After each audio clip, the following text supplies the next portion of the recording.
Assalamualaikum, para wanita kuat. Kamu adalah inspirasi bagi banyak orang, bahkan tanpa kamu sadari. Teruslah bersinar, dan jangan pernah berhenti bermimpi. Jangan lupa subscribe channel ini, dan berikan like, agar kita bisa terus berbagi cerita inspiratif lainnya.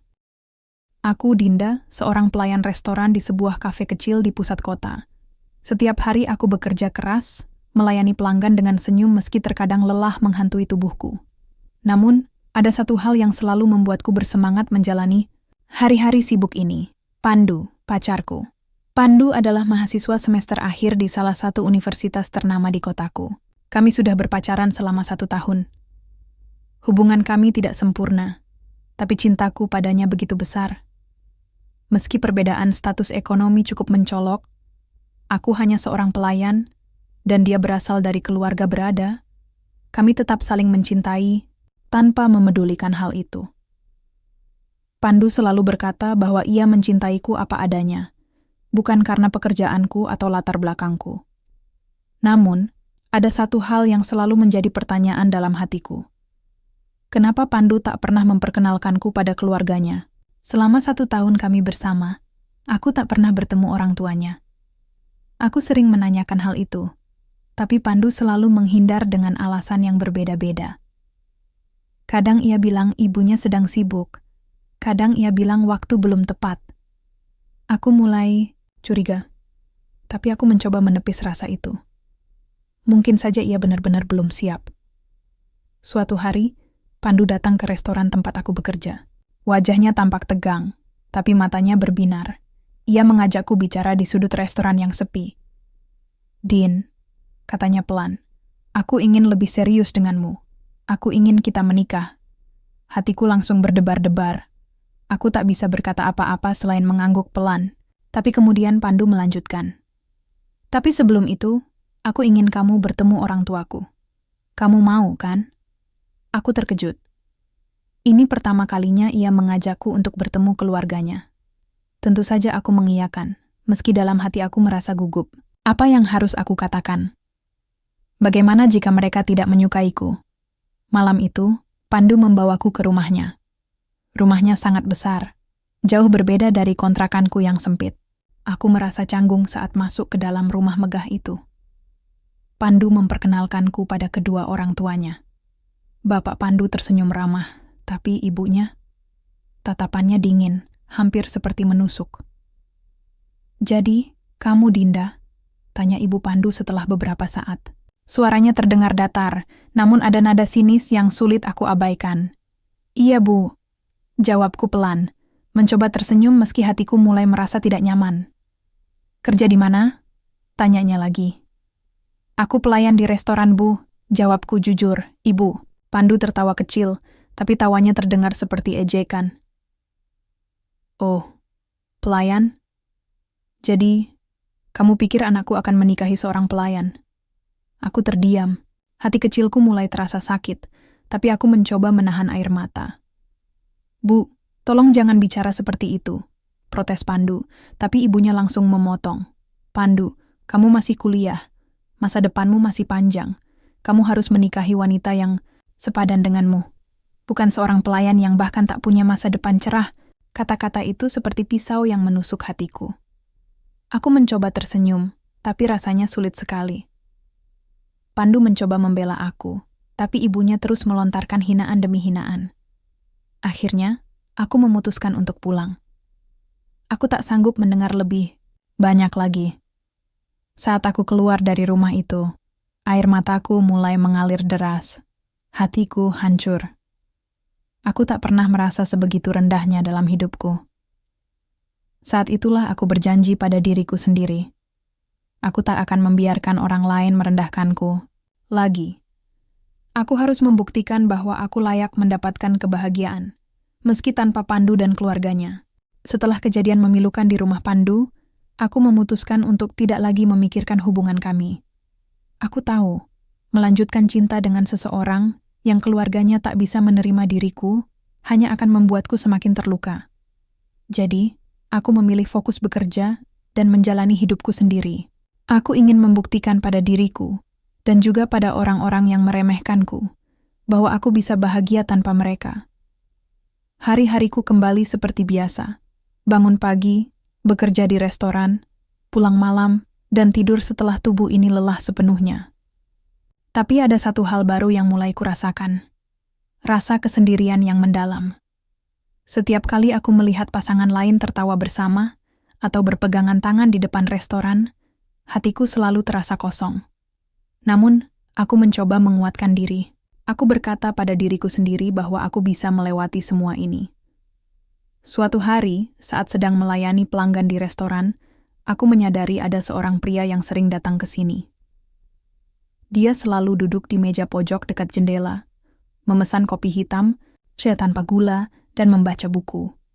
Awalnya, aku tak terlalu memperhatikannya.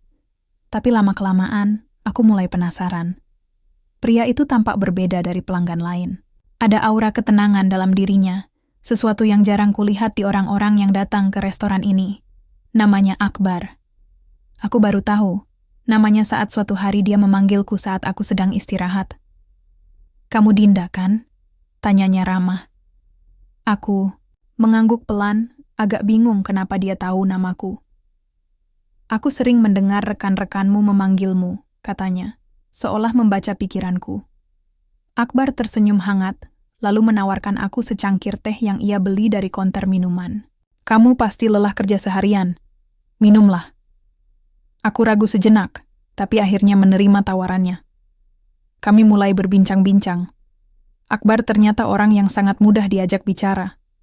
Ia bertanya tentang pekerjaanku, tentang apa yang aku sukai, dan bagaimana hariku berjalan.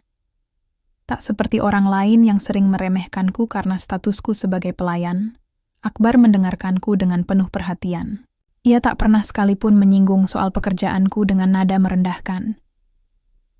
Seiring waktu, Akbar menjadi pelanggan tetap di restoran tempat aku bekerja. Setiap kali dia datang, kami selalu menyempatkan diri untuk berbicara sejenak saat aku istirahat. Kadang-kadang, dia membawakanku makanan ringan atau minuman hangat. Aku merasa nyaman berada di dekatnya, meski masih ada rasa waspada dalam hatiku. Bagaimanapun, pengalaman buruk dengan keluarga Pandu membuatku sulit percaya pada orang lain. Suatu hari, saat libur kerja, Akbar mengajakku pergi ke mall. Awalnya aku ragu, tapi ia meyakinkan bahwa ini hanya sekadar teman ngobrol. "Aku tahu, kamu butuh waktu untuk bersantai," katanya. "Lagi pula, aku cuma ingin mengajakmu jalan-jalan. Tidak ada maksud lain." Akhirnya, aku menerima ajakannya. Hari itu, kami berkeliling mall, melihat-lihat toko, dan makan siang bersama. Akbar tak pernah memaksaku melakukan apapun. Ia hanya mendengarkan ceritaku dan memberikan masukan ketika aku butuh. Aku mulai merasa bahwa Akbar adalah orang yang benar-benar peduli padaku, bukan karena apa yang aku miliki, tapi karena siapa diriku. Hubungan kami semakin dekat. Meski awalnya aku sempat ragu karena trauma masa lalu, lambat laun aku mulai membuka hatiku. Akbar tak pernah memandang rendah pekerjaanku sebagai pelayan. Bahkan, ia sering berkata bahwa kerja keras adalah hal yang patut dihargai, apapun profesinya. "Dinda, kamu hebat," katanya suatu hari saat kami duduk di taman mall. "Banyak orang yang mungkin menyerah dalam situasi seperti kamu, tapi kamu terus maju. Itu yang membuatmu istimewa." Aku tersenyum mendengarnya. Untuk pertama kalinya setelah kejadian dengan keluarga Pandu, aku merasa dihargai dan dicintai tanpa syarat. Hubunganku dengan Akbar semakin dekat dari hari ke hari. Kami sering menghabiskan waktu bersama, baik di luar maupun saat aku sedang istirahat kerja. Aku mulai merasa nyaman dengannya, sesuatu yang tak pernah kurasakan sejak kejadian pahit dengan keluarga Pandu. Akbar selalu ada untukku, mendengarkan ceritaku tanpa menghakimi, dan memberikan dukungan ketika aku membutuhkan. Namun, ada satu hal yang masih membuatku ragu. Apakah Akbar benar-benar serius denganku? Bagaimana jika ia hanya ingin bersenang-senang dan pada akhirnya meninggalkanku seperti yang dilakukan Pandu? Trauma masa laluku masih membayangi, membuatku sulit untuk sepenuhnya percaya padanya. Suatu malam, setelah seharian bekerja, Akbar mengajakku makan malam di sebuah restoran mewah. Awalnya, Aku merasa canggung karena restoran itu jauh lebih elegan daripada tempat-tempat yang biasa kami kunjungi. Namun, Akbar meyakinkanku bahwa ini hanyalah acara santai. Aku hanya ingin kamu merasa spesial, katanya sambil tersenyum. Saat makan malam berlangsung, Akbar tiba-tiba terlihat gugup. Ia menatapku lama, sebelum akhirnya mengambil napas dalam-dalam. Dinda, katanya pelan, aku sudah lama memikirkan ini. Kamu adalah wanita yang luar biasa. Kamu kuat, pekerja keras, dan penuh kasih sayang. Aku ingin menjalani hidup bersamamu. Aku terkejut. Jantungku berdebar-debar, tapi aku mencoba tetap tenang. Maksudmu? Tanyaku pelan. Akbar tersenyum lembut, lalu mengeluarkan sebuah kotak kecil dari sakunya. Di dalam kotak itu, ada sebuah cincin sederhana namun indah. Dinda, maukah kamu menikah denganku? Aku tak bisa berkata apa-apa. Air mata mulai menggenang di mataku. Selama ini, aku tak pernah berpikir bahwa seseorang akan melamar seorang pelayan seperti aku. Tapi Akbar tak peduli dengan status sosial atau pekerjaanku. Ia mencintaiku apa adanya. Setelah beberapa saat, aku mengangguk pelan. Iya, aku mau. Jawabku dengan suara bergetar. Akbar langsung memelukku erat. Kamu tidak akan menyesal, Din. Aku janji akan selalu menjaga dan mencintaimu. Beberapa minggu kemudian, kami menikah dalam sebuah upacara sederhana. Meski aku bukan dari keluarga kaya, Akbar tak pernah mempermasalahkannya. Ia mengatur segalanya dengan sempurna. Bahkan mengundang teman-teman dekatku dari restoran. Saat aku berjalan menuju altar, aku tak bisa menahan air mata. Ini adalah momen yang tak pernah kubayangkan akan terjadi dalam hidupku. Setelah pernikahan, barulah aku mengetahui rahasia besar tentang Akbar. Suamiku ternyata adalah seorang pengusaha batubara yang sangat sukses.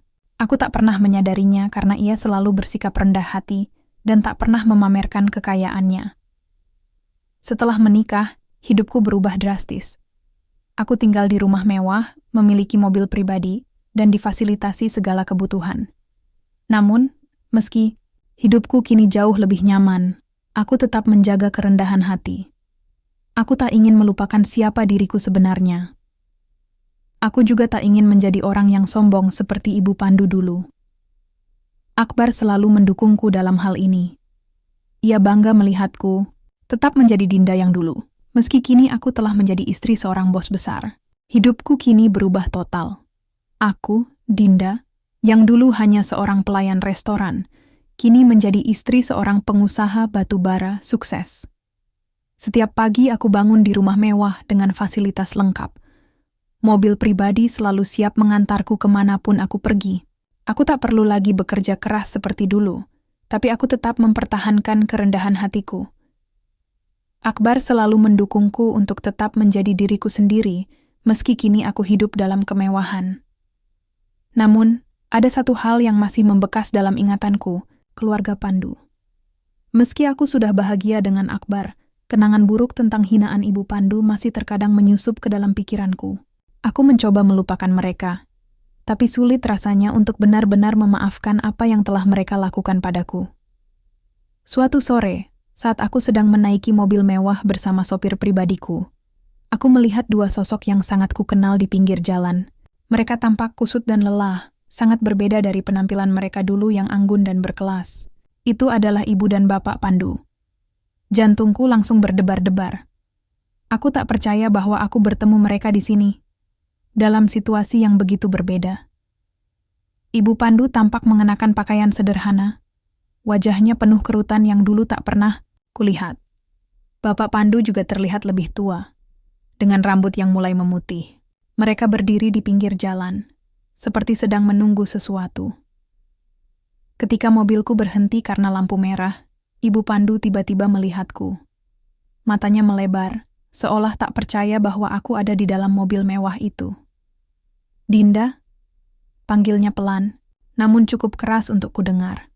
Aku ragu sejenak, tapi akhirnya meminta sopirku untuk berhenti. Aku turun dari mobil, menghadapi mereka dengan hati yang campur aduk antara dendam dan rasa iba. Melihat mereka dalam kondisi seperti ini, membuatku merasa kasihan. Tapi kenangan buruk tentang hinaan mereka masih membayangi. "Dinda, benarkah itu kamu?" tanya Ibu Pandu lagi, suaranya bergetar. Kali ini ia melangkah maju, ingin memelukku.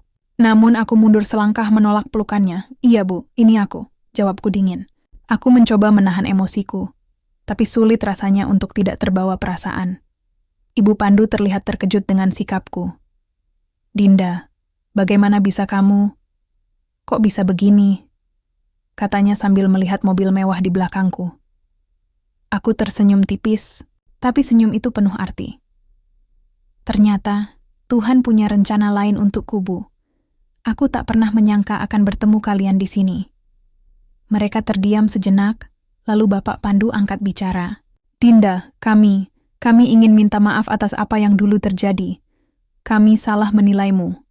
Aku tertegun mendengarnya. Permintaan maaf ini datang terlambat setelah semua yang mereka katakan dan lakukan padaku. "Maaf? Sekarang kalian minta maaf?" Balasku, nada suaraku mulai meninggi. "Dulu kalian menghinaku, merendahkanku hanya karena aku seorang pelayan. Apa kalian tahu betapa sakitnya itu?" Ibu Pandu menundukkan kepala. Air mata mulai mengalir di pipinya. "Kami tahu kami salah, Din. Tapi sekarang hidup kami berantakan.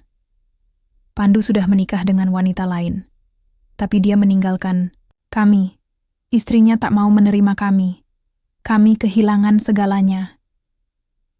Aku terdiam mendengar cerita mereka. Hatiku terbelah antara dendam dan empati. Di satu sisi aku masih marah atas perlakuan mereka dulu. Tapi di sisi lain, melihat mereka dalam kondisi seperti ini membuatku merasa kasihan. Setelah mendengar cerita Ibu dan Bapak Pandu, aku merasa bimbang. Aku tak tahu harus berkata apa. Di satu sisi, aku masih menyimpan dendam atas perlakuan mereka dulu. Mereka telah meremehkanku, menghina mimpiku, dan memandang rendah pekerjaanku hanya karena aku seorang pelayan. Tapi di sisi lain, melihat mereka dalam kondisi seperti ini membuat hatiku tergerak. Apakah aku harus tetap mempertahankan amarahku? Ataukah aku harus mencoba memaafkan mereka? Ibu Pandu menatapku dengan mata berkaca-kaca. "Dinda, kami tahu kami salah. Kami sudah kehilangan segalanya. Bahkan anak kami sendiri tak mau lagi mengakui kami. Kami hanya ingin minta maaf padamu. Dan mungkin, jika kamu bisa membantu kami." Aku terdiam. Kata-katanya menusuk hatiku. Aku ingat bagaimana rasanya ditinggalkan dan direndahkan. Aku tahu betapa sakitnya itu. Tapi apakah aku siap melepaskan semua dendam yang selama ini kusimpan? Akhirnya, aku mengambil napas dalam-dalam. "Bu, Pak," kataku pelan. "Aku tak bisa membohongi perasaanku. Aku masih marah atas apa yang kalian lakukan padaku dulu. Kalian menghancurkan hatiku. Tapi, aku juga tak ingin menjadi seperti kalian." Mereka terlihat terkejut mendengar ucapanku. Ibu Pandu menundukkan kepala, sedangkan Bapak Pandu tampak menahan air mata. "Kalian mungkin berpikir bahwa aku bahagia karena sekarang hidupku berubah. Ya, aku memang bahagia. Tapi bukan karena aku ingin membalas dendam pada kalian. Aku bahagia karena aku bekerja keras untuk mendapatkan semua ini. Aku bahagia karena aku menemukan seseorang yang benar-benar mencintaiku tanpa syarat, tidak seperti kalian yang hanya melihat status sosialku dulu." Aku berhenti sejenak, lalu melanjutkan. "Aku tak akan membiarkan rasa dendam ini menghancurkanku. Jadi, aku memutuskan untuk memberikan kalian bantuan. Bukan karena aku ingin membalas kebaikan kalian, karena kalian tak pernah baik padaku. Tapi, karena aku tak ingin menjadi seperti kalian. Aku tak ingin membenci kalian selamanya." Aku mengeluarkan dompetku dan memberikan sejumlah uang kepada mereka. Mata Ibu Pandu langsung berkaca-kaca. "Terima kasih, Din. Terima kasih." Aku menggeleng pelan. "Ini bukan tentang kalian. Ini tentang aku. Aku ingin hidupku damai tanpa rasa dendam lagi." Setelah memberikan uang, aku segera masuk ke mobil dan meminta sopirku untuk pergi. Saat mobil mulai bergerak, aku melihat mereka dari kaca spion. Mereka masih berdiri di pinggir jalan, menatap mobilku dengan pandangan kosong. Di dalam mobil, aku menarik napas panjang. Hatiku terasa lebih ringan. Aku sadar bahwa memaafkan bukan berarti melupakan. Aku tak akan melupakan apa yang mereka lakukan padaku, tapi aku juga tak ingin terus-menerus hidup dalam bayang-bayang dendam. Aku ingin fokus pada kebahagiaanku bersama Akbar, pada kehidupan yang telah aku bangun dengan kerja keras. Saat sampai di rumah, Akbar menyambutku dengan senyum hangat. "Ada apa, Din? Kamu terlihat lelah," katanya sambil memelukku. Aku tersenyum tipis. "Tidak apa-apa, Bar. Hanya ada sesuatu yang harus kulakukan hari ini.